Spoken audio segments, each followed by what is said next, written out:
Hi. We're talking to Madison today. Madison is an escort girl. She's been doing that for 2 years. But it wasn't always like that. She's from England, educated with a university degree, came to Prague, got a job, but wasn't happy. So she decided for a career transformation. She told me everything about how it is to be an escort girl, travel companion, whatever you want to call this. And it was really interesting to hear this from within the industry, because most of the things we hear about this are from people that are on the outside and are telling us what is wrong and what is right. Madison has her own ideas and views on it, and she shared it all with me. Very interesting talks, and I hope you will enjoy it, guys. And just a little bit about the sponsors. The Old Bar in Karlin, Krisikova, open on the weekdays from 8:30 until 3 o'clock, except Fridays to 1:30, and Saturday mornings from 8:30 to 1:30. And you can take away or get it delivered home on Volt or Bolt. Great food, oatmeal, skyr, healthy goodies, juices, all the works.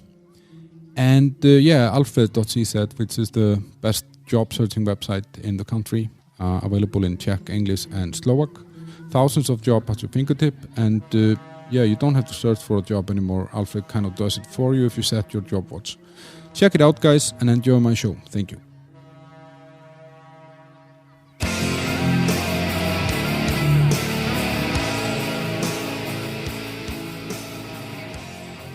Madison. Hi. Welcome to the bunker. Thanks for having me. How are you? Perfect. What do you think of my bunker?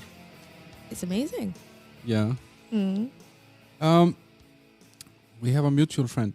We do. And when I heard about your career transformation, I was very curious, and I heard a little bit about your story. So I contacted you and we met, had coffee and talked.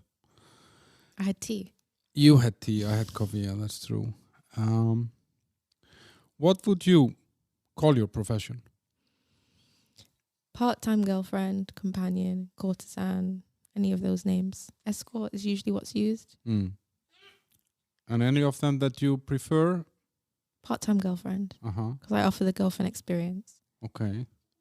We are here in my beautiful bunker. Your child is with you. Mm-hmm. In case someone will hear sounds that are not made by me or you. Exactly. I have. This is the first time that I record under those circumstances, so I hope it will be working out for us. I hope so too. Yeah. So it all started. You're born where? In the north of England, right? I am, yeah. Born in north of England, in a relatively nice neighborhood. Had a mom and dad at home and siblings, and pretty nice childhood. How many were you siblings? At home? Yeah. 2 brothers and a sister. Okay. And everything was pretty nice to begin with, and then things kind of went a bit sour, yeah, or south, yeah. And so when all that kind of happened, we had a transition. And I moved from the nice neighborhood to a relatively not so nice neighborhood. What was happening? You told me your father was a Rasta and. So I was raised as a Rastafarian. Both my parents are Rastas, had dreadlocks. What is that? It's basically like a way of living. It's a way of life. They are very spiritual people, but they also have, even though they don't admit it, they also have like roots from Christianity. So they believe in the Bible. Mm-hmm. They follow the Bible quite closely. They don't eat pork. They don't eat shellfish or anything like that. And it was quite a strict upbringing. We mostly mingled with other Rasta children growing up. That comes from Jamaica, right? It is from Jamaica. There's lots of other types. There's 4 types of Rastas actually, but the type that I was 12 tribes of Israel, and we believe we're a lost tribe of Israel, basically. So we had different tribes for each month, and different colors for each month, and different personalities and traits, basically, for each person.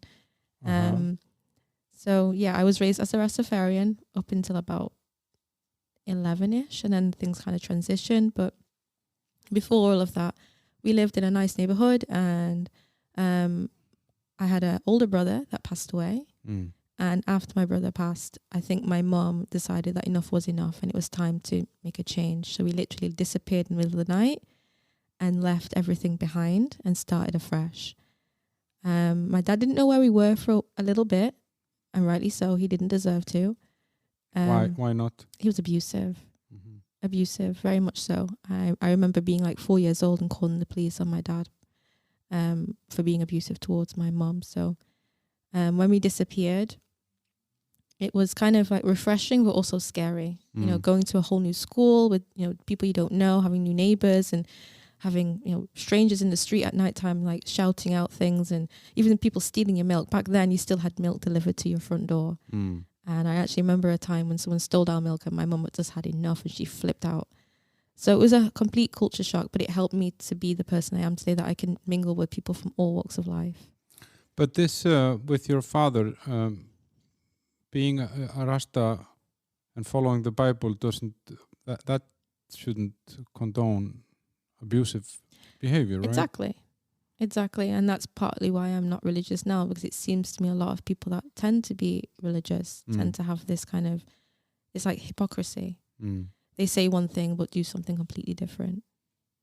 And I think you mentioned to me that he had a lot of children. Yeah, he did. A lot of children. I haven't even met all of them before. How many do you think? Around 20. And is that part of being a Rasta? Is that to kind of spread your... Yes, the idea of being able to go forth and have as many children as you want is kind of a Rasta mentality. I wouldn't say all Rastas do it. I mean, some Rastas get married and settle down with one person, but I think their kind of their mentality comes from this idea of going forth and spreading your seed or whatever else. So yeah, a lot of Rasta men do that. And what do the women get in return? Do they get to sleep around then, or? Absolutely not. No.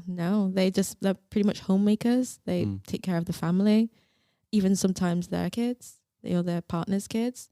I actually remember my younger siblings, my dad's children, coming around to the family home and my mum taking care of them like they were her own. And it was never weird for me growing up. It's only now that I look back and think, gosh, she really dealt with a lot.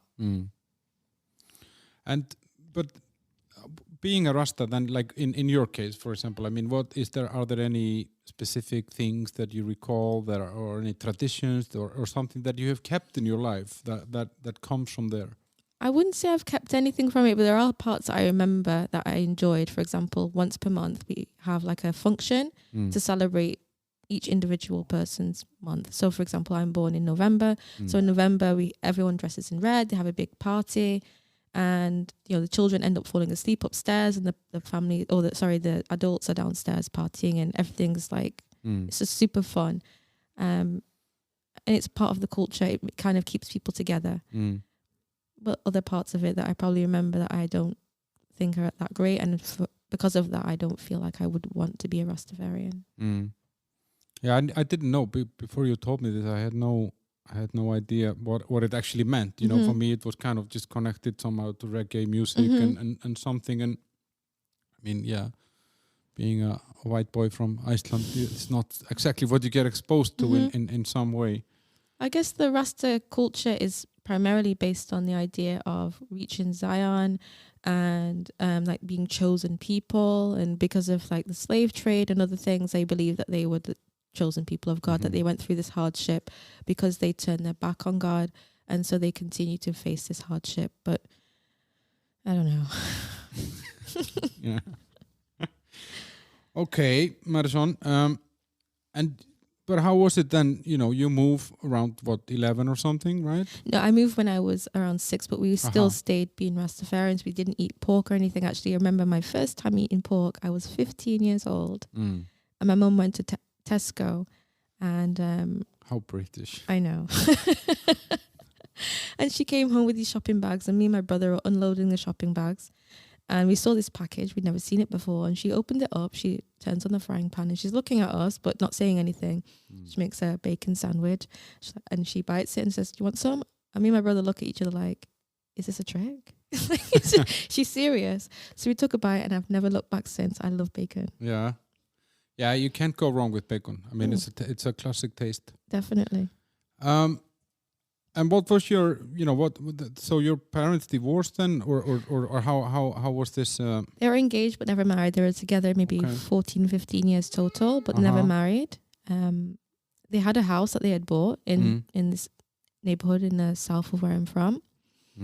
And my dad actually sold it from underneath my mum's nose. She didn't know, and he gave her like pennies in comparison to what he got back. So, yeah. It sounds like your dad was not like someone that you're super happy with. No, not at all. I think he's a disgrace. You don't speak to him today, or? Every now and again he'll reach out. Sometimes I don't respond. Other times if I'm in the mood to respond, I will. But honestly, the only time I really I'm interested in him is if he's offering something like money or something from me and my baby. But I don't really care about him. And but how was it then, like the teenage years in school and stuff like that? Did you do okay or? My teenage years were weird. I think for every teenager, right? But for me, I was really quiet. After my brother died, I was pretty much like mute. So I didn't really speak much. My mum would always say like, "You're so quiet. I forgot you were even in the house." I would walk into her room and stand at the door, and she'd be like, "Come, sit down." And I'd say, "No." And then I'd just stand there for a while and then slowly like make my way towards her bed and sit on the floor and watch TV with her. And I think a lot of it was because I didn't know how to vocalize how I was feeling, what I was going through. And I did have counseling, like bereavement counseling, but it just didn't seem to be enough. I didn't really get over it. So majority of my like early teens or pre-teens, I was pretty much mute. Then when I got to around 14-ish, I started to be a little bit more open-minded. I got into like indie music, and I found like, I guess, my village or people, because I felt we had something in common. And so I started to be a bit more open. And at 16, I started to go a little bit off the rails. I was at college, just graduated from high school, got tattoos and started smoking weed and all kinds of stuff. So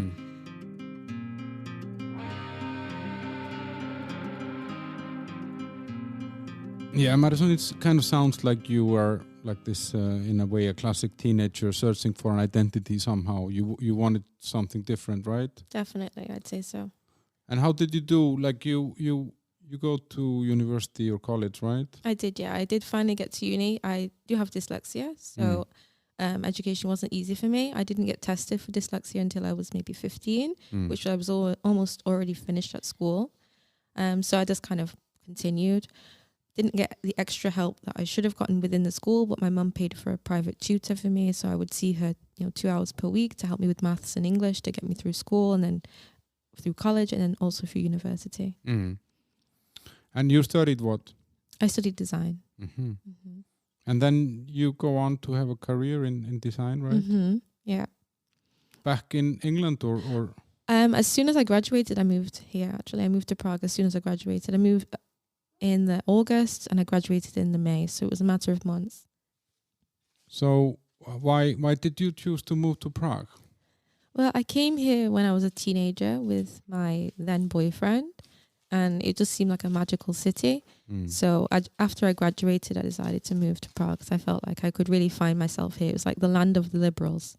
It was a land for people just to kind of be themselves without judgment.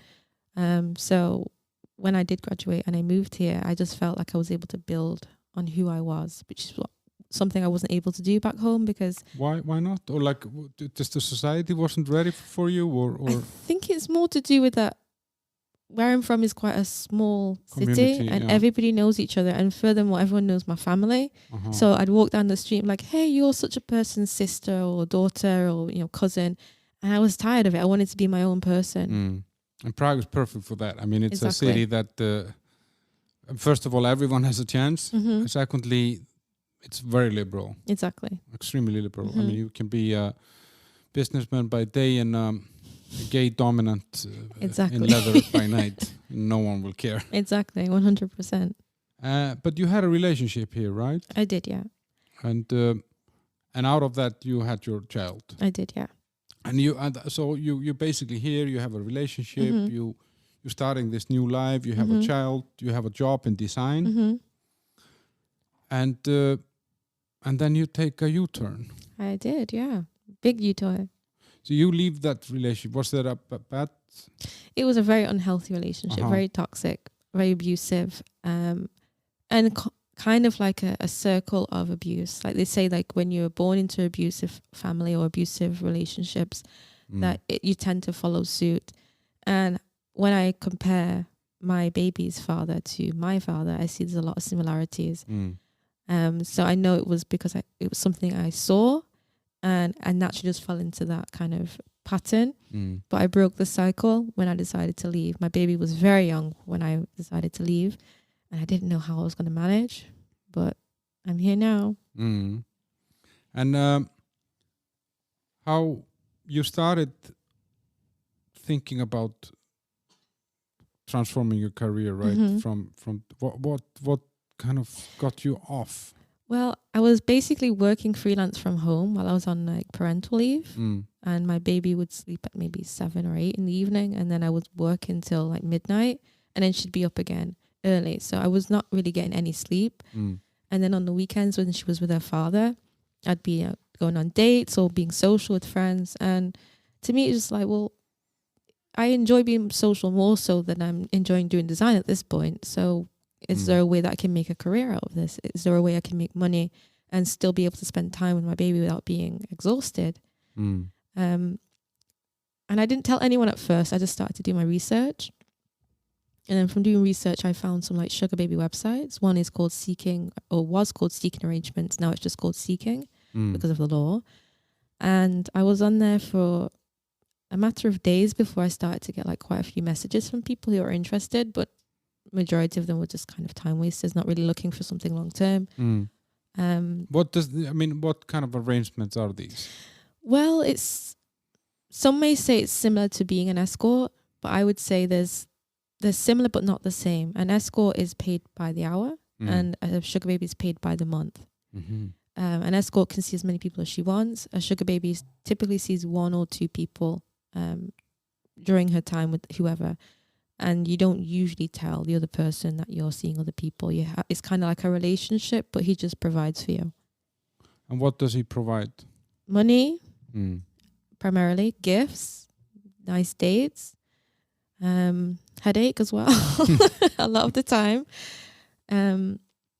Basically like any other relationship. The only difference is that you have like financial support as well from this person. Typically it's like younger ladies with older gentlemen looking for fun. They want to remember what it was like when they were younger. Majority of these men, whether it's escort clients or sugar daddies, they're all kind of high power to some degree, and they're always around other men. So they would love to just spend time with a lady and just someone that reminds them of their youth and that they are this kind of macho alpha males.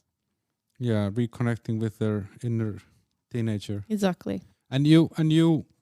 So you found someone there who became your sugar daddy then? I found a few, and there was one that I saw on and off and still kind of talk to now, but my actual first proper sugar daddy, I met him on Seeking Arrangement. He was about 15 years older, which is not too bad. 15? 15, yeah. Which in this lifestyle is not that. That's nothing. Yeah, that's a marginal difference. Well, in this lifestyle, you can meet people 30 years older, so exactly. 15 is not that big. No, And yeah, he was a Czech guy, but he was always in the US. And he was actually submissive, which is something I was interested in. I was interested in like BDSM, but I'd never really explored it before. My previous partner was very kind of vanilla. So I never had the chance to explore it before. And then when I met him, he opened my eyes to a lot of things. And not just in terms of like, sexuality or anything, but also about me personally. There were loads of things about myself that I forgot that I even enjoyed because I was with someone that would like suppress it. For example, just getting my nails done or, do my makeup nicely or dressing nicely. I never did any of that because he didn't like it. So when I started dating this sugar daddy and he reminded me like, you're a beautiful girl, you should do what makes you happy regardless of what other people think. And for that, I'll be very thankful for him. Even though we're not together anymore, I'm always thankful because he reminded me of who I was. We broke up after a few months because we had like a difference of agreement of his lifestyle, my lifestyle, whatever. But we're still kind of friends. We catch up every now and again, and I care about him enough that if anything ever were to happen, I would be very sad. But he's on his path and I'm on mine. And how does that sugar baby, sugar daddy thing work? I mean, is there like a monthly transfer that comes to your account? Do you issue an invoice? I mean, how is this? Sometimes it's cash, sometimes it's bank transfer. It depends, I guess, on how much you trust each other. If they want to give you if you want to give them your real name, or if they want to give you their real name. If they're really high powered and they're not so trustworthy so much, they might just give you cash. But if you kind of build a rapport with the person, they may start sending you just monthly transfers from their bank account. But there's never an invoice or anything like that. It's typically when someone goes for a sugar baby, it's because they want to have the girlfriend experience long term, as opposed to just for a few hours. Oh, that's interesting.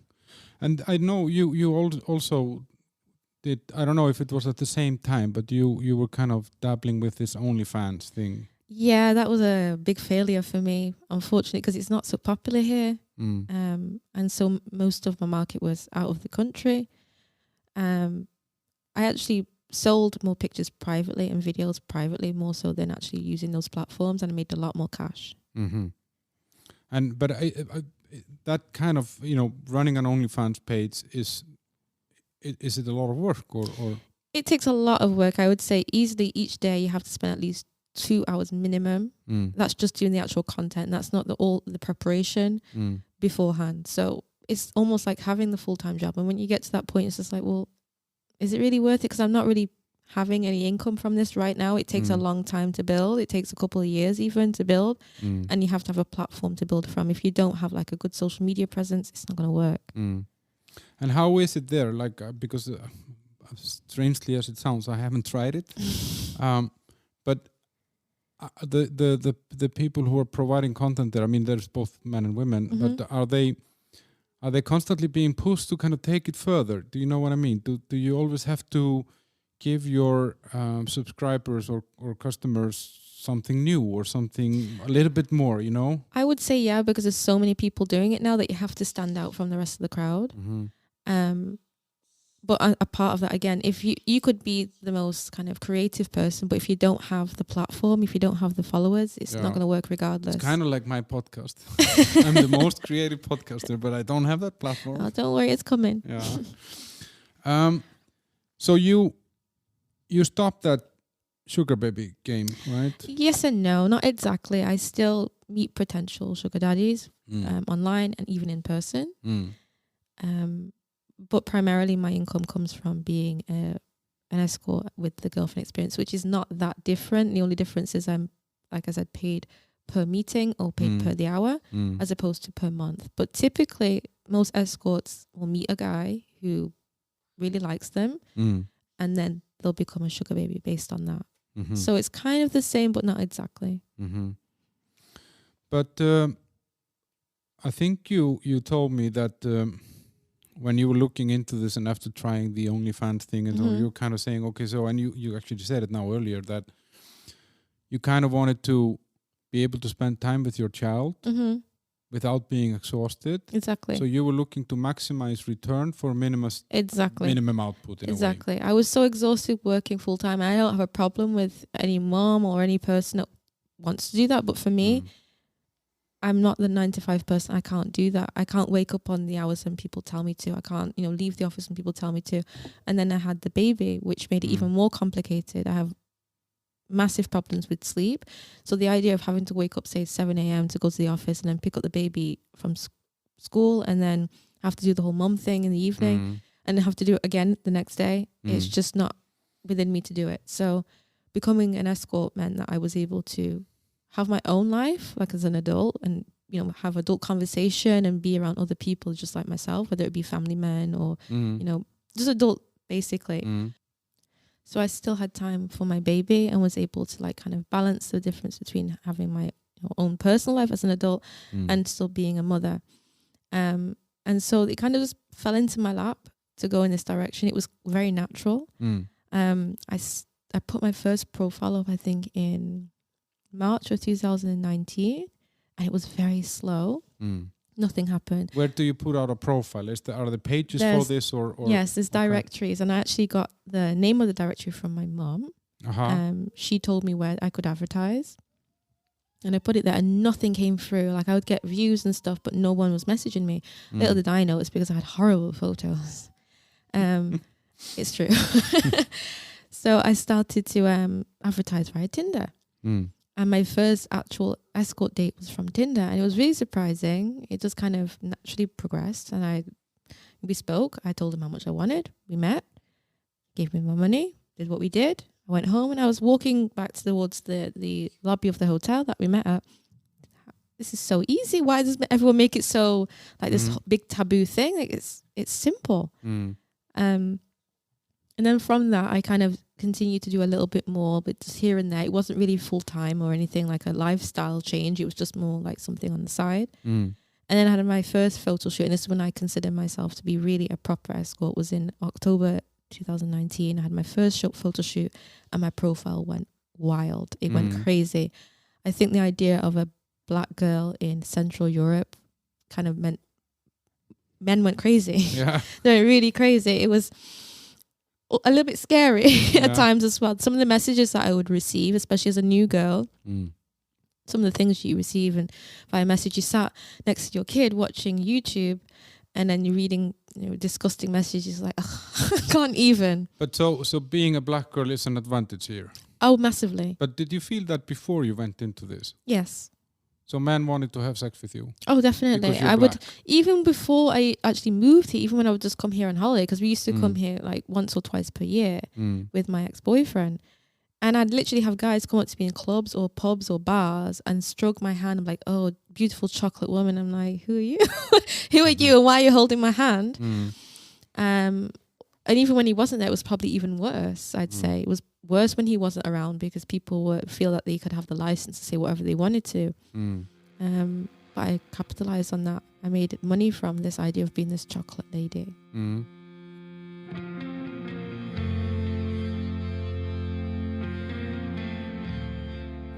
Yeah, and I guess, I don't know, I mean, was there a long time that you were single here? No. No. I actually got into another relationship 2 weeks later after ending things with my baby's dad. Okay. I've always been in relationships from about 15.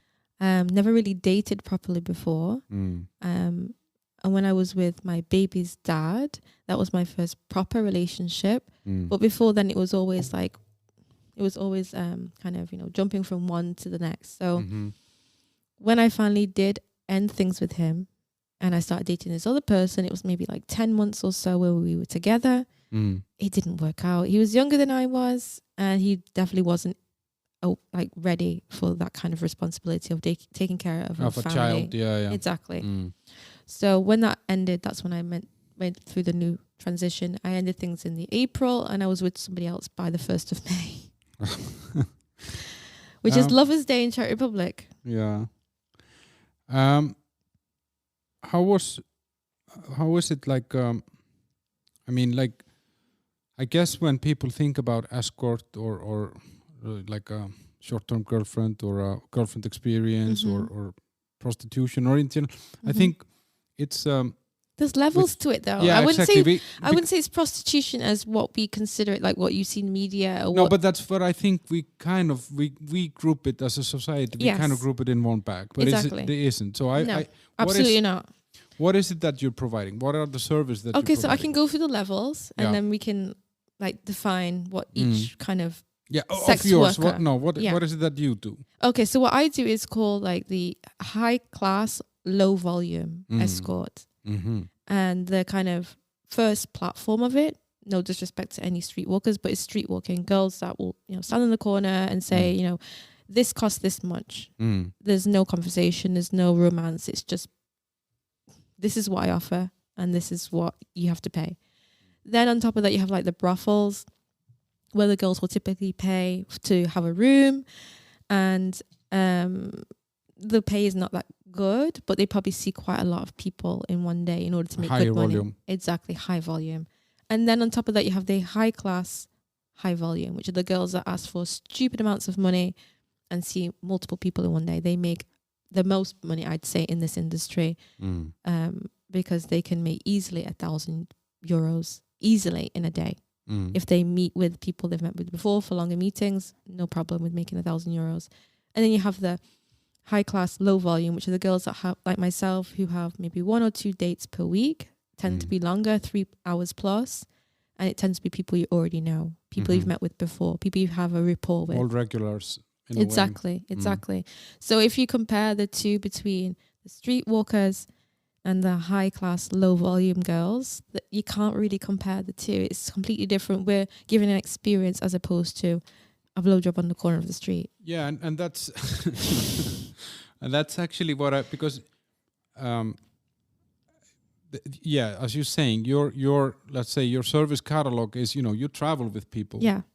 You go to dinners. Yeah. You could go to company events with exactly. a boyfriend or the a opera, date. Yeah. the spa, shopping. So it's more than just sex. Yeah, exactly. It's the whole package. They're not just looking for a pretty package. They're not just looking for someone for sex. They're looking for someone who is their companion. So when people compare and think, I've heard a lot about this idea of escorts being vulnerable. And I think, well, you're vulnerable if you're doing online dating anyway. And it's pretty much what we're doing. We're online dating. We're meeting people online and then meeting them in person for a specific fee. The only difference between me and a girl that's going on Tinder is she doesn't know who she's talking to. He could be a randomer who has a fake name and a fake age and everything else. But he has a cool photo with a tiger on. Exactly. Whereas when you're meeting someone as an escort, you can Google your guy because the guy that you're meeting with is in someone. Exactly. He's high powered. So I'm not in that kind of ballpark like the streetwalker or even the girl in the brothel is in. I'm in a completely different stratosphere than anybody else would be in, as in the prostitution industry. But I guess there are times in this that you meet someone that you don't even have sex with, right? Yeah, it's happened. Actually, I had a guy I met with 3 times in 1 week last summer. He met with me 3 hours each time. So I made maybe €1,300 in 1 week just with him, nobody else included. And he didn't want any kind of intimacy. He wanted kisses and cuddles, holding hands through the street, dinners, and that was it. Nothing else. So I would say maybe a good 20% of the dates you have are just men looking for your companionship, and they tend to book for longer meetings. They just want to spend time with you. Actually, the weekend that's just passed, the weekend before that, I had a 6-hour date again, the same. Just dinner date, chilling, laughing, joking, totally natural. €700 just for chilling with someone. That's pretty good. I'd say so. I would do it for 100. Somebody wanted to chill. But how, are these only guys? Because if we keep saying guys, is it only guys? Is that because of your choice, or is that where the industry is? That is my choice. I do have a duo partner that I meet with. It's a Czech girl, beautiful soul. And I meet with her with other people, whether it be with another man or 2 other men. But we don't meet with women and we don't meet with couples. And what is that for a reason? Yes. The reason I don't meet with women is it's too hard work. I know that because I'm a woman. It's too hard work to satisfy them. Yeah. Okay. 100%. Too much hard work. I know that I can be a headache, so I don't want to deal with that. There's no amount of money that's going to make me change my mind. And I don't just mean in terms of sex. I mean, generally speaking, I know I'm a headache. So it's a no for me. You don't want to have 2 lionesses in the same cage. Exactly. I want to be the only one. Or if I have to share with my duo partner, that's fine. But we are we say we're soul sisters. We get along so well. We have pretty much the same brain, just in 2 separate bodies. And these, these guides, what's the typical, is there a stereotype? For us, yeah. For girls like myself and my duo partner, she's called Louise, by the way, Louise from Prague. I would say, typically it's kind of like the CEO or the entrepreneur, the guy that has, more money than he can spend in one lifetime. That wants to just have fun. He wants to enjoy his life and have amazing experiences. And so he'll book someone who feels like can do that. Someone that looks like they're about business, first and foremost. You have to look professional, but also be able to be fun. He doesn't want to be with someone that's sloppy and messy and not presentable, but also doesn't want to be with someone that's too uptight and strict. Kind of like the saying says, the lady in the streets and the freak in the sheets. Lady in the street, freak in the sheets. Yes. That's a good one. But and are these family men? You know, are they young, old? Yeah, most of them are family men. I personally don't feel too badly about it because I'm not the one that's married. But yeah, majority of them are married, have children. And a lot of the time they'll tell you they're not happily married. They'll tell you that they're either in an open marriage or it's kind of like don't ask, don't tell situation, which is, I'm not here to judge anyone. It's fine. Majority are older. Some are young, but I don't typically see people younger than me. I've had a few and it always ended the same way. They become obsessed and I can't deal with that kind of stress. I had a stalker. I had 2 stalkers last year. Both young that came out of this. Yes. Talking about they know my full name and address. So it was like, nah, I can't go that route. I want to deal with someone who's so busy that they can't even focus on the idea of where does she live and what's her name. I want someone who is, busy at work, and when they have, spare time to meet, then we meet. But otherwise, especially with COVID, with most people staying at home, I can't be dealing with the young ones. And do they talk about their life to you, like family issues or issues with the wife, or are you in some sort of a psychiatrist role sometimes? Yeah, I would say so. I think majority of the time when you have long meetings, men tend to want to sit down and tell you their stresses, their worries, but not just the negative things, also the positive things, like their goals in life and what they want to do and what they wish they hadn't have done in the past. They talk about everything. And you're just there to listen and maybe sometimes chime in and give your opinion or some advice, but primarily you're there to just comfort them and tell them that, they're amazing and they're doing well. And yeah. And do you ever get jealous of their wives, or, no, I don't. It doesn't feel bad to be woman number 2 somehow. No, to be honest, and it's probably going to sound really badly, but I would rather be woman number 2 that's getting paid than woman number 1 that's not getting anything. I know that sounds horrible, but that's really how I feel. I've been number 1 before. I was woman number 1 when I was with my baby's dad. And I had to cook, I had to clean, I had to look perfect, I had to be ready for him when he was finished with work, and had to be everything to him. And what did I get in return? Swamp nuts at the end of the evening. Thank you. No. But do you have fun with this? 100%. Yeah. There's no way you can be an escort if you don't enjoy it. Whereas other jobs you can fake it. You could probably fake that you enjoy what you're doing just for the sake of the money. If you're paid to be fun and you're paid to, be bubbly and, entertainment, you can't do it unless you're enjoying it. But do you, because so much about if you go on a date, let's say, most dates involve money in some way or the other, paying for drinks or dinners or whatever. But let's say you go not as a customer, with a customer or client relationship.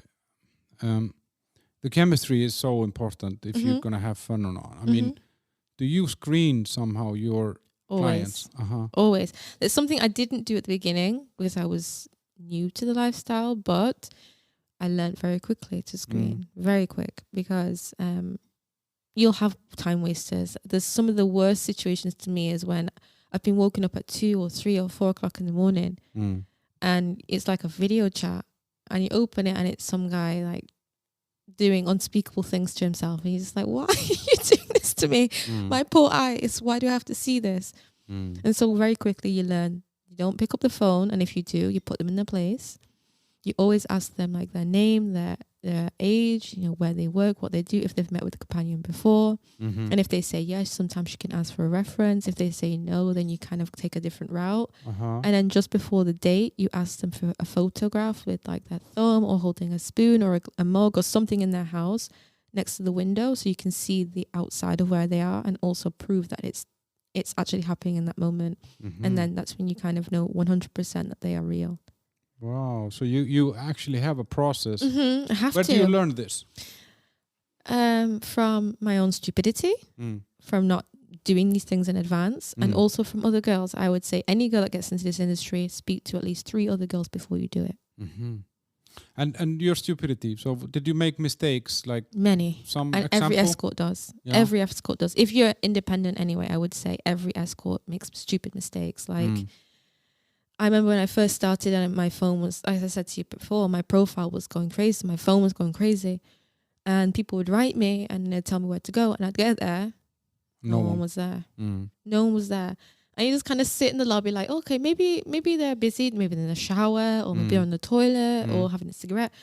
No, there's just nobody there. They just like to waste your time. So you quickly learn the signs for someone who is a time waster. And then when you get a reputation and you have reviews and you have a social media presence, that kind of dwindles a bit. It doesn't happen as much. And you told me that there have been some, I mean, I guess in this, as you know, for us who are not part of this industry, we always think that, okay, so someone who seeks this service is seeking something that he doesn't get at home. Exactly. Is that common? Very common. Very common. Sometimes it's just having like loving touch. A lot of the time when I meet with people, I'm not interested in the actual any sex. They just want companionship. It's usually with men who have wives that work very high-powered jobs or, you know, hardworking and don't really have that time to give their partner the affection that they're looking for. And then there's on the other side of that, it's like men who have the loving wife, but she may not be interested in certain things he's interested in, like certain kinks or fantasies he has. And so he will seek a professional who will be able to perform it. If you go to Tinder, for example, or any other dating site, you can meet a girl and take her to dinner or drinks, and you might think you click, but at the end of it, she's going home and you still haven't fulfilled this fantasy. Whereas with an escort, you discuss it with her. It's figure out if there's a mutual, you know. Exactly. And then you know pretty much that you're going to get it and you just have to pay this particular price and it's sorted. So you mentioned kinks. Some weird ones? Yeah. What's the weirdest one? Open up. Please. The weirdest one that I've come across was a few people asking to eat my poop. Really? And is there a price on poop? That's crazy. I don't charge by the service. I charge by the hour. That's just But that's, I guess you didn't go ahead with that. No comment. No, okay. Whoa. What about hygiene in general? Like, you know. Typically, I ask for any person I meet with to have a shower as soon as we get back to wherever we need to be. Sometimes they're not as clean as I would like. So you have to ask them to go back again. Which is never that like a vibe killer or you know? 100%, but you have to try and keep it going somehow. You have to, in your mind, like, just ignore it. But afterwards, you're like gagging the idea or the thought of it. But in that moment, you are supposed to be a professional. So you can't be like, oh, that's disgusting. You have to say, can you just go and, you know, have a shower, please, and make sure you do it properly. But typically, yeah, I'd say the majority of people are pretty clean. It's only happened a few times where I've had to ask someone to go and rewash themselves. Yeah. That's interesting. I have this friend who always has to wash his hands when he comes home. You should do, especially with COVID. Yeah, it's true. I mean, obviously in this case, you know, like you maybe go on a 3 or a 6 hour date. You even you could go on a week-long trip with someone. The sex part of it, is it pleasant? Yeah, I would say so. I would say maybe a small handful of times when I've left and thought, never again, I'm going to block this person. I don't ever want to see them again. Majority of the times, it's really fun. And I would say probably more fun than free dates, because when a man's paying, he's going to make sure he gets his money worth. So it puts more pressure on him to perform. Yeah, exactly. And for us, we also have the added kind of, what's the word? The added... invested interest in a way? Yes, exactly, because we're also getting something out of it. So everybody's putting in their best effort, whereas before it's just kind of lazy, and especially if you're meeting like in a pub or in a bar or something. Everybody's wasted. Exactly, it's not as fun. Yeah, I guess like in this environment, you kind of know that at the end of the evening or at some point there is going to be a sexual interaction, and you kind of you don't want to be wasted then. Mm-hmm. Or you know what I mean. Exactly. You want to be with your senses, and you want to be able to, 100%. that's I never thought about it like that. Although there are occasions where you do get a little bit wasted, but I would say it's over the entire evening. It's not it's not the intention. It's not the overall intention. Like when you go out to a pub or a bar, that's the intention, is to get drunk. Whereas with this, it's just natural. It just progresses in that way.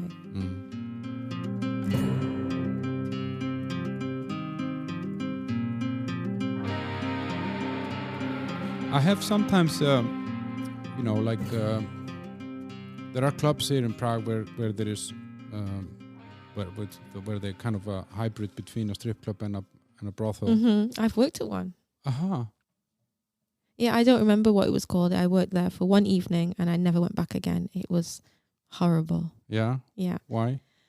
You basically like meet in a market and you're not allowed to talk to anyone, or better said, you're not allowed to talk to the men that are in there. So men will come in, they'll be drinking. You can't approach them, they have to approach you. And when you do get approached, you go upstairs and they try and haggle with you, which is really disgusting because you're just like, this is what I asked for, and that's it. What I actually wanted to ask you, because that's what I've noticed in those places, and I find it really, really sad when someone is selling you access to their most intimate thing, which is themselves, and then you're trying to get it from 100 euros to 95 or 80 euros. And it's silly because it's usually the man has spent already on drinks 5 times that amount. So this doesn't happen in your segment. Absolutely not. I make it very clear on my website, you are not to try and negotiate with me. And if you even try, the date is over and I'm taking whatever's there, regardless. Whether we have an hour together or 5 hours together, my money is there on the table from the beginning. And if you try and haggle, I'm leaving. I think it's disrespectful, very disrespectful. I never heard this word, haggle. Haggle. Is that like an English? I think so. Yeah, because I use bargaining. Bargain, yeah. Bargaining or something like that.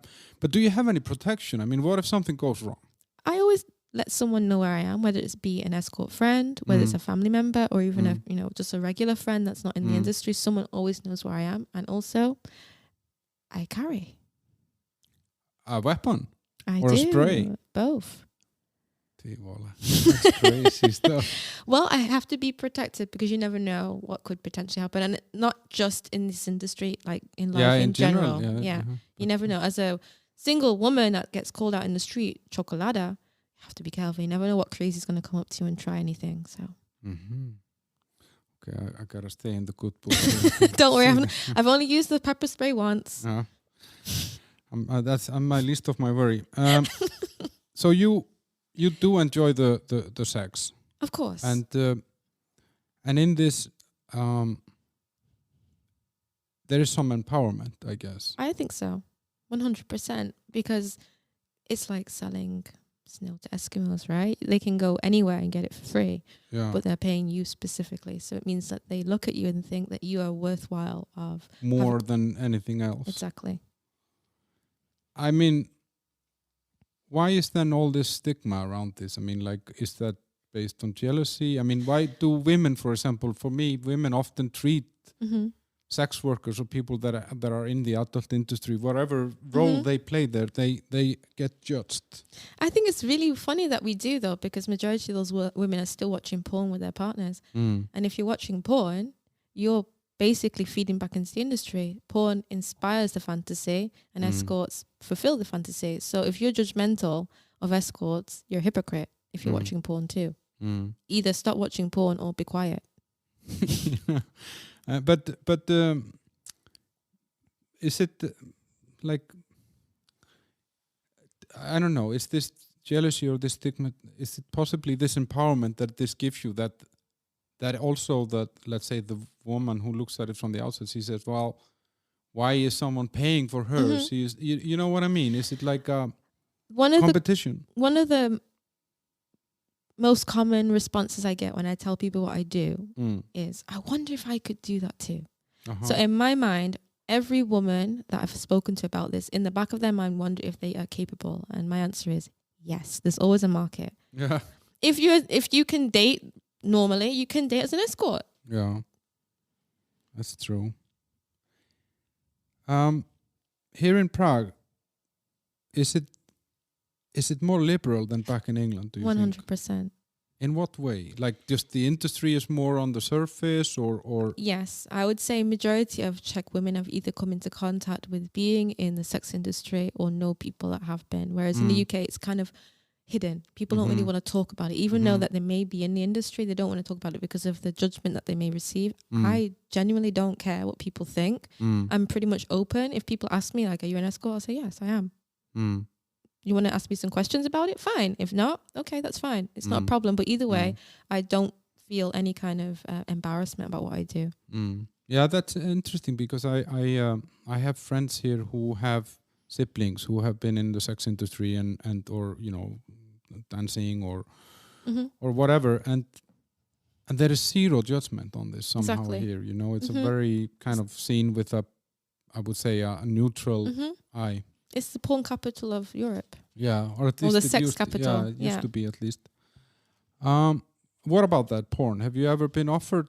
I've been offered a lot. Yeah. But it's not something I would do. No. Why is that? Because I believe in being discreet in this industry for the man's sake. And also, if I decide that I want to take a different direction later in life, I wouldn't want to be plastered all over the internet. Yeah, because that's a more permanent kind of a stamp somehow. Talking about this discretion or this secrecy, I mean, are the clients scared about this? Are men nervous about this part? That you know them or you would... I think it depends on the person. Some guys, for example, who are kind of like frequent with escorts, like they see escorts very often, they don't tend to really care that much. But those that maybe are newbies, I don't think that they are so open to telling you about themselves or who they are. I mean, there are some high-powered men that I've met with that are very discreet and don't want anybody to know, but that's primarily because they have families back home. But typically, I'd say those that see a lot of escorts, they don't mind so much. I think they know that it's for your safety more than anything. We're not going to come back and do anything negative to them. They know already that they're not just paying for our services, but also for our discretion. And the clients here, are they primarily Czechs or more foreigners that are coming here? Before COVID, primarily tourists. Recently, more Czechs. And I had two separate profiles for my Czechs and for my expats or foreigners. Exactly. But I've signed up to a new website that's primarily for Czech people, and it's my main profile. So I've kind of killed the other profile now. But you told me also you were doing some dominatrix and stuff like that. Yeah. It came back to my first sugar daddy, or my first proper sugar daddy, I should say. He was submissive, and he was definitely more experienced than I was. And I remember the first date that we had together, it was a full weekend, and it was very adventurous. And after I was like, okay, I need to learn more about this in order to kind of be the best version of myself. So we had long talks about it. He bought me books and tools and stuff to kind of learn. I don't think I learned as fast as he needed me to. And then on top of that, there was a specific thing that happened between us that kind of killed the relationship. But after him, I still continued down this kind of BDSM road because it was something I'm intrigued by. And so I have some submissive clients. I have some dominant clients. I have some switch clients, so you can change it up depending on the date that you're having with them. Sometimes they might be in the frame of mind to be a little bit more dominant or submissive. It totally depends. Which is really fun for me because it's a whole different dynamic than the girlfriend experience. Yeah, because I guess in some way you are there to fulfill a wish or a fantasy, so you have to be able to kind of swim in every direction. Exactly, within my boundaries. Yeah. But like you let's say that the wish list is not a one page or let's say a one type thing. Every person wants something different. What about your needs in this? I mean, are there clients that say, what do you want? Yeah, and majority of the time it's my needs are met first, and I would say that because I don't ever do anything I'm not comfortable with doing. So if someone wrote me, I will pay you X amount of money to do this. If it's something I don't like, you can stick your money where the sun doesn't shine because I'm not taking it. And it does happen sometimes. They will write you and ask you to do things that you wouldn't otherwise do, and you'd say no. Not all money is good money.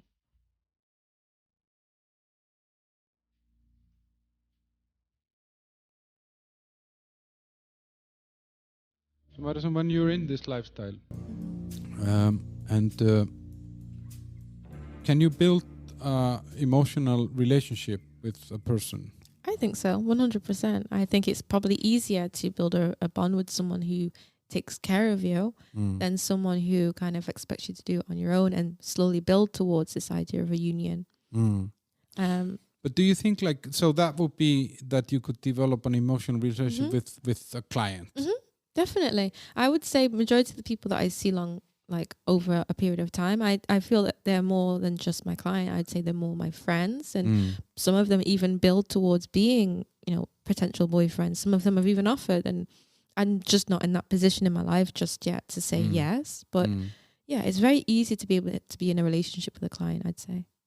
But what about being in a relationship with outside of that? Like someone who is not going to happen. No, it wouldn't. No. Why not? I don't think guys that are not... Men that don't pay companions don't understand it, and therefore they probably couldn't respect it. And if I were to tell someone what I did, I don't know if they could deal with it being my lifestyle. And I think it'd just be too complicated for them. The only way I can see myself being with someone is probably with someone who's also a part of the lifestyle, e.g. a client or sugar daddy or whatever else. But other than that, I don't see it happening. And who knows? Like you mentioned that you got some advice from your family, your mom. Everyone knows. Everyone that is close to my heart knows what I do, and some of them are not happy about it. Some of them are worried. Has anyone turned their back on you after finding out what you do, or after you told them what you do? Not so far that I'm aware of, anyway. Majority of my friends are somewhat supportive. Some of them are a bit worried. Hence why I wanted to do this podcast, because I wanted to voice my opinion and for people to get like a well-rounded view of my life and what I go through, and that I'm pretty much safe and I'm happy. Yeah, I wanted to ask you about that. I mean, you are happy in this. Yeah, definitely. I can't see myself doing anything else. It was too easy for me to get into and too easy for like the whole motion of it all, for it not to be my calling. I'm a Scorpio. Yeah. So I would say it's definitely within my personality to be in this industry. So.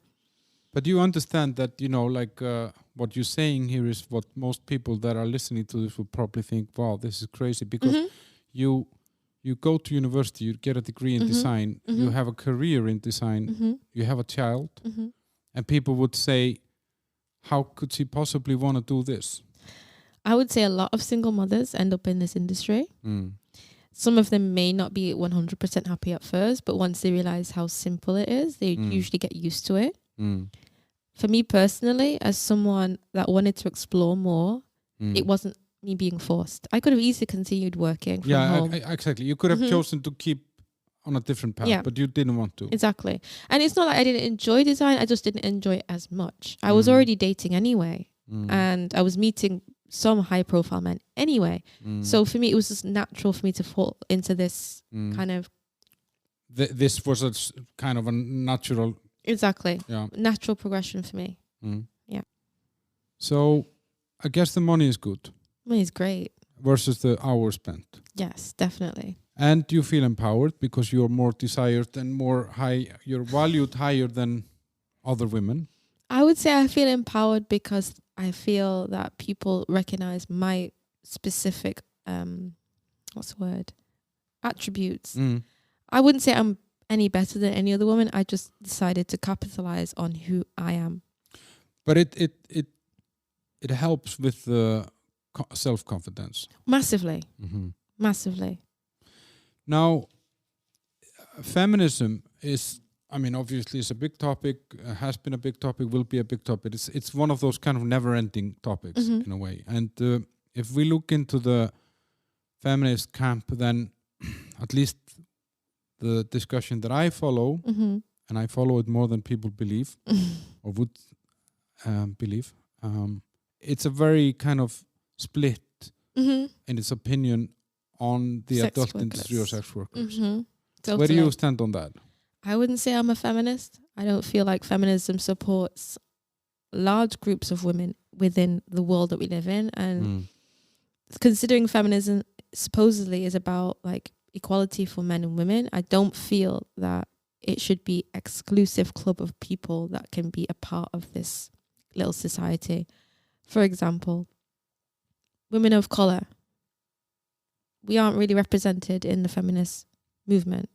Sandra Bland was an African-American woman that was murdered in police custody. I don't remember seeing any feminists marching for her to get any kind of justice, but they'll march for the sake of being able to show a nipple in public. It seems a bit futile to me. So when the feminist movement starts to be a little bit more inclusive, then I might be a part of it. But right now, it doesn't seem... It's not for people like myself. They don't include sex workers. They don't include women from lower social classes, and they don't include women of color. But if feminism is about, what do you say, empowering women and enabling them and accepting that they make their own choices, how can that not apply to sex workers? Well, a lot of the time feminists will say it's against what I believe. For you to be a sex worker, for you to use your... Somebody just played a little bit on the guitar here, but that's fine. It's a little ghost in the corner. Yeah. I've forgotten train of what I was saying. Yeah. How can you be a true feminist and not support exactly a woman how who is that chooses to be... Exactly. And yet a lot of feminist women will say like they don't believe in the movement of, they don't believe in sex workers because they think it's like slowing feminism down. When actually, apart from the beauty industry, you know, women in the sex industry tend to be way ahead of men. They make way more money, whether it be porn, whether it be webcam, whether it be escort, whatever it is. Sex industry women are way ahead. So why would you have a problem with that? It doesn't make sense to me that women would have an issue with that. They should be more supportive of women in the sex industry. And if we have more support, we're even more safe. Yeah. If the safety in numbers, right? Whereas if we have to be all shrouded and hide and pretend like we're not in the industry and pretend to be something completely different to who we are, then there's obviously going to be more issues. I'm one of the lucky women who has a very protected family. Who don't mind what I do, but I'm sure there are women out there that, you know, would Can't never tell want anyone. Exactly, which means they're not safe because their family members and friends are going to judge them, and then they have no one to talk to if something goes wrong. If you can pick up the phone and talk to one of your friends or family members and say, I've had a really shitty day at work, at least you're getting that load off. But if you can't do that, if you have a really bad week as an escort and you can't talk to anyone about it, what are you going to do? Just fall into depression, basically, because it's going to be like a continual thing of feeling that you have to pretend to be someone else. Exactly. So you've had a lot of support from your family in this, and you've been able to be open about this. Massively. I would say all of my family have been very supportive of me. So if your child wanted to go down this route, would you give full support? Yeah, if they decided that they wanted to go into this field, I would give them as much support as necessary, and also a lot of advice as well. I wouldn't be ashamed whether they decided they wanted to be a doctor or if they wanted to be a sex worker. I wouldn't care either way. Actually, I would go as far as to say, if my child decided that they wanted to be in the sex industry and be a companion like their mother was and other people in their family who have, I'd probably be even more proud because I know it's more money, less hours, less stress. There's nothing great about struggle love. And you never have second thoughts? Never. And no internal conflict within you? When I go to sleep at night and I know that my pocket is full and there's another person out there that's had fun and that I've also had fun, what can I be ashamed of? Nothing to be ashamed of. And that's why I've been so open on my social media, because there's a lot of people from my previous life that follow me on social media. I didn't block them. I didn't delete them. I didn't, try and kind of cover it up. I'm very open because I have no fear or shame for what I do.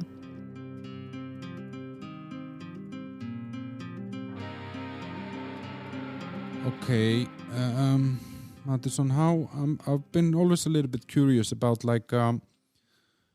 when you walk into a bar, and can you detect who is a potential there? I mean, I know that's not where you kind of play your game in a way, but But let's say that hypothetically that happens. Well, I do actually. Pre-COVID, it was something that I did. It was called freestyling. It's basically when you just go in there and just do your thing. You use your femininity to say as a way to kind of win someone over. But since COVID, obviously it's not been happening. There's no pubs or anything or bars or restaurants open.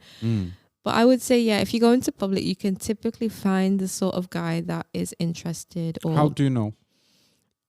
It's almost like an energy, an instinct that they put off, that it's something that they'll be willing to do. I mean, of course, sometimes you're off base. Sometimes it happens that you're not right. But majority of the time, if you know how to charm someone, you can get what you want. And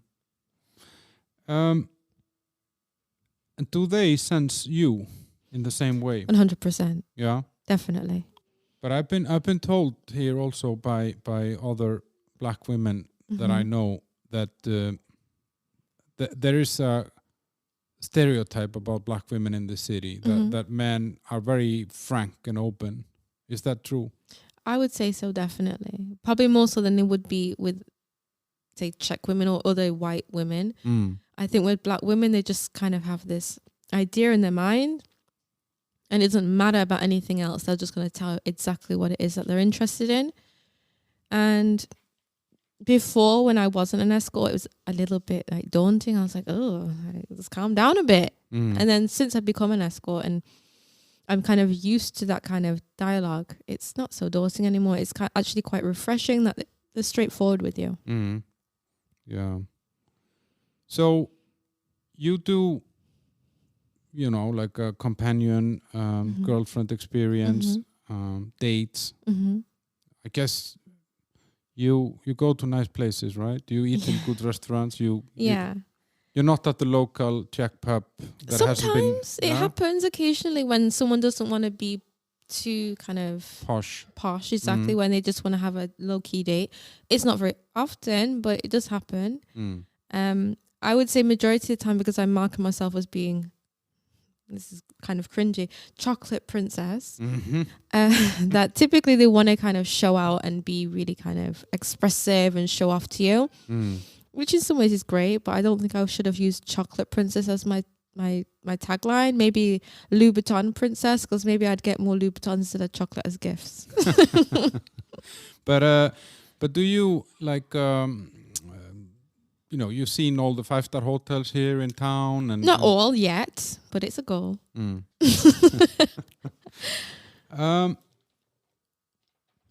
What's the price list like? Because I checked your homepage, and I see that, for example, if someone wants to take you on a holiday, how is that? Well, holidays start from 3 days, and that's €3,000, and it basically. It continues from there. So like 5 days with €5,000, 7 days would be 7,000. That's without any expenses. I mean, that means that's purely just my your take. Exactly. That's not spending money. That's not travel money. That's purely the money that I will take as my own separate cash. So I had an offer to go to Sofia in Bulgaria recently to go for 3 days, but I had to decline because I have my child and I need to support my child first, and because my baby is not yet with my family, I can't accept offers like that just yet. Maybe in spring/summer of this year I will be able to do that. And talking about that, you're relocating back to England. I am. And you told me that one of the reasons is that you want to have a stronger kind of network behind you, definitely. Family and so on. My family miss my baby massively. They miss the baby a lot. And so that will enable you to be more available. Yeah. Worldwide, not just in Europe. But do you think then that being in England will make you less exotic, or do you know what I mean? Like yes and no. Yes, because there's obviously other black women there, but no, because I am catering to a very specific kind of guy. And I would say in the UK, and I already know these girls, I've spoken to these girls, there's probably 5 or 6 high-class companions in the whole of UK of my caliber, of my age group. And I know them all. I speak to them on Instagram and other social media platforms. So we're kind of going to take the world basically by a storm as being these chocolate princesses. And if you compare to the European girls who are also in that line of work, there's less of us than there are of them. So we have a higher chance of being able to secure these dates because we offer something that is not so easy to get. That's interesting. And talking, you mentioned earlier that there isn't a lot of travel dates because of COVID. I mean, but has something, I mean, our customers or clients, are they more careful? Are they more concerned? Or how? I would say they're more careful in terms of getting tested before they see you. Majority of people I see will say, hey, I got tested recently to make sure that I'm 100% COVID free. But other than that, I would say they're pretty much operating the same. They'll pick you up when they're still wearing the mask, but as soon as you get into the hotel or into the Airbnb or into their home, everything's the same as usual. I would say I'm more particular when meeting with people, that I'm careful. I actually have been only accepting longer dates recently for this reason, that I'm not going to meet with you for an hour and risk catching COVID. I maybe risk it for 6 hours, but not for 1 or 2 hours. At least if I meet you for 6 hours, I can pay to get tested, right? Exactly. Yeah. Do you think that you will regret this in some years? No, never. Never, ever. As someone that was raised by a very kind of, not posh, but luxurious mom, my mom was the sort of person who was always said, good food and good shoes are important for any lady. So with that in mind, I've always had that. I have to have good shoes and good food.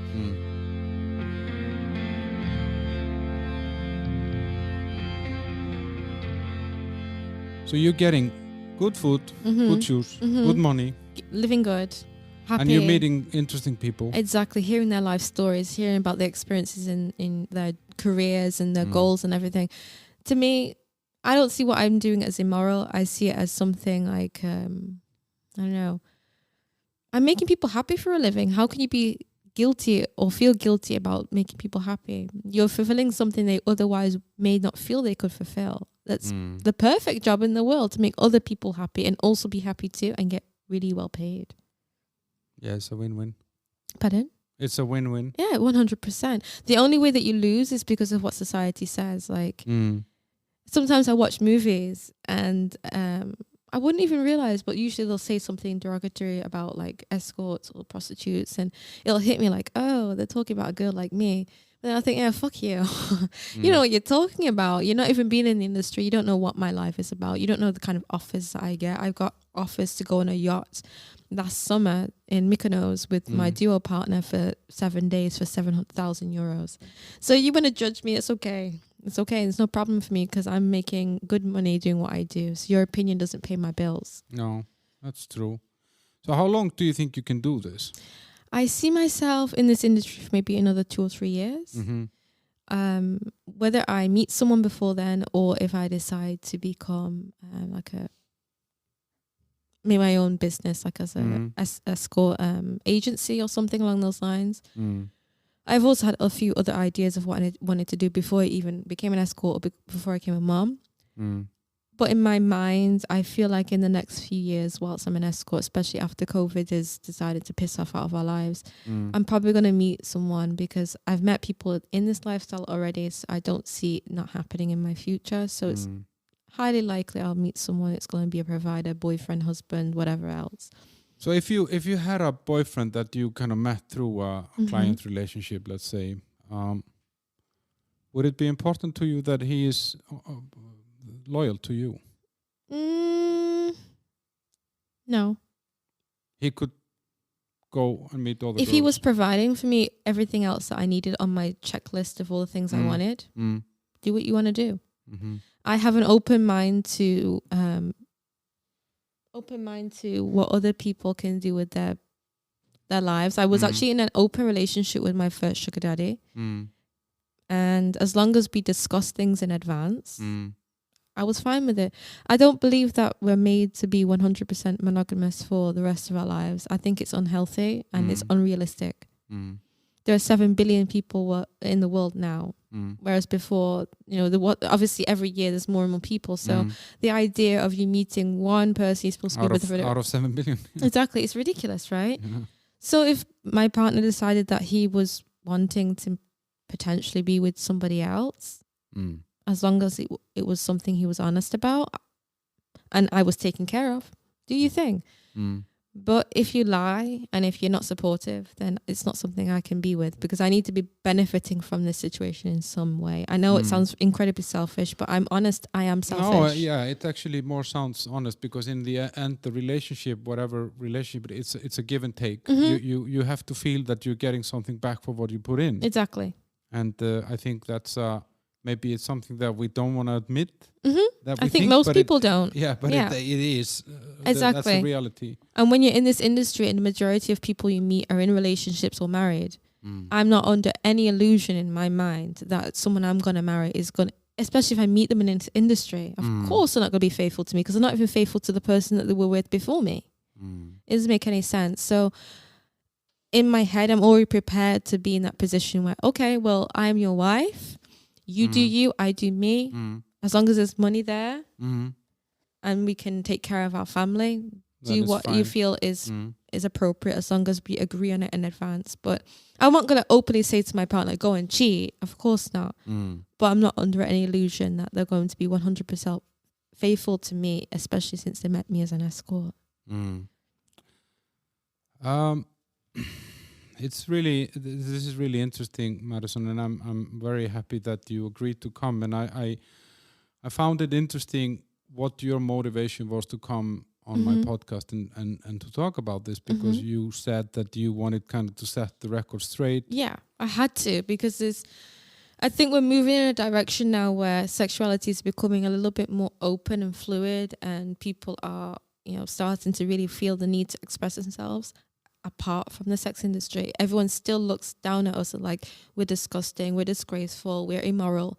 And like I said before, I feel like I'm not doing anything wrong. I make people happy for a living. I give them things they wouldn't otherwise be able to achieve. And all I ask is for a small donation so I can live my life on my terms. So it was important for me to have this conversation so other people coming forward, whether it be escort girls, whether it be girls that want to become escorts, whether it's potential clients, whether it's actual clients right now, understand where I'm coming from, and they can stop judging girls like me, because we don't give a shit either way. I about the judgment. Yeah, nobody should ever about anything, but but I found it we had a coffee before, and we were chatting about this, and I was very impressed with your clarity on this, because it's very often that people are involved in something and they don't really know how they got there or why they are there and what they want from it. But that sounded to me like you kind of know. Oh, 100%. I had to. When I went through depression in my late teens, like 17, 18, 19, and I went to a counselor at my college, and she was like, you need to learn to express yourself. And so I developed this kind of expression fuck depression. And so I got to a point where I was like, I need to evaluate everything I do before I do it, so I know that when I do it, there's a good reason behind it. My reasoning behind becoming an escort came from my childhood and seeing so many women around me being disrespected by men. It came from me being an adult and being disrespected by men, and then becoming a companion and realizing, shit, this man actually wants to take care of you. You've known him for a few minutes and he's treating you better than guys you've known for years. So why not? It seems to me like it's a better option, because everyone knows what they're in for. There's no illusion. There's no kind of faking it because you want to get something out of them. Loads of guys on dating apps will tell a girl whatever she wants to hear in order to get into it. It's all a lie. Yeah. Exactly. Just to get in her pants. Yeah. Whereas in this industry, what's laid out, what you can get, what you can't get, what you have to pay, what you don't have to pay. Everything is lined out. There's no misconception. And it's probably the most honest profession. And that's why I don't understand why people judge it so much, because it's so simple. But we need more people like you to talk about it, then maybe it will change the ideas and I hope so. I hope more girls will come forward and want to discuss this topic and help other women that may be in similar positions, whether it be in domestic abusive relationships, whether it be low self-esteem, whether it be single parents, whether it be women of color that were trying to capitalize on the idea of fucking a black girl or whatever your situation is. I wish more women would come forward and just say, you know what, I'm willing to do this because it's something I consider to be fun and an experience. You don't have to be involved for the rest of your life. It could just be a few years, but the experience in itself will teach you a lot about yourself, and it'll teach you a lot about the world. And if you were to give an advice, if someone now is super inspired by listening to you and wants to know more or wants to get into this, I mean, one advice. I couldn't give one. Two. Maybe 10.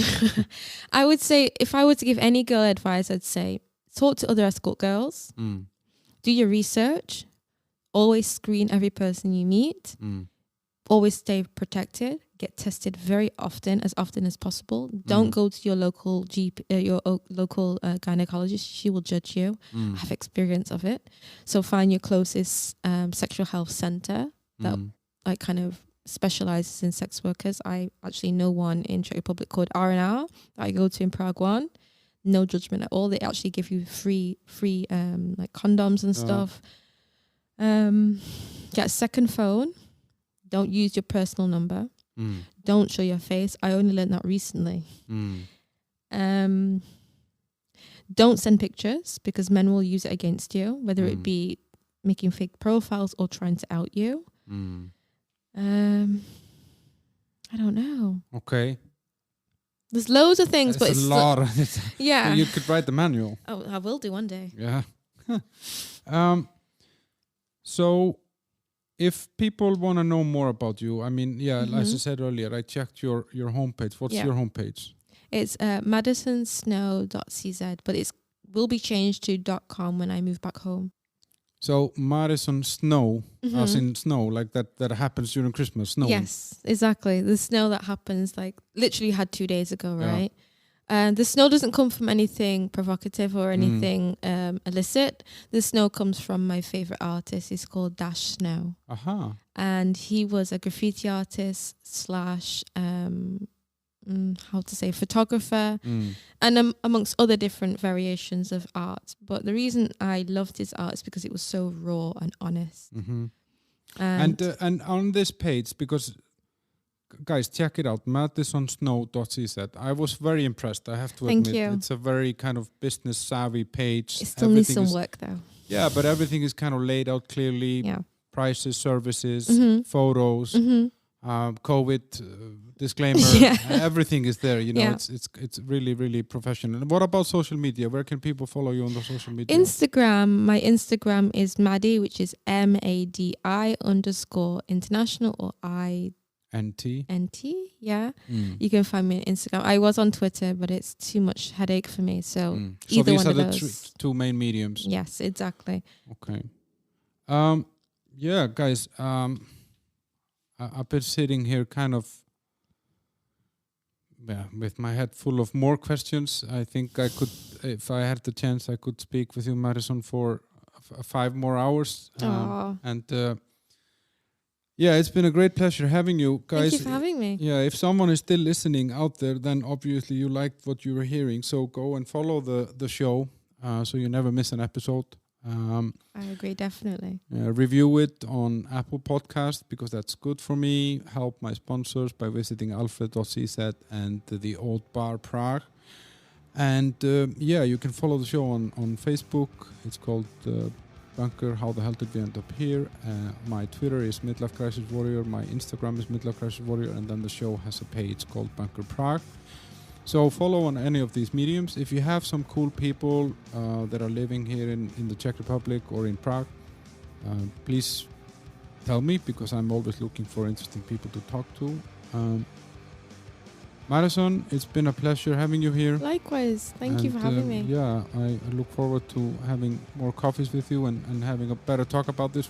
During some of our breaks here, we had some really interesting conversations about global matters and feminism and gender equality and stuff like that. Maybe we can make another episode later on that. I agree, definitely. I think actually we've had a better understanding of the other person's perspective on these things as well, which is definitely important. Yeah.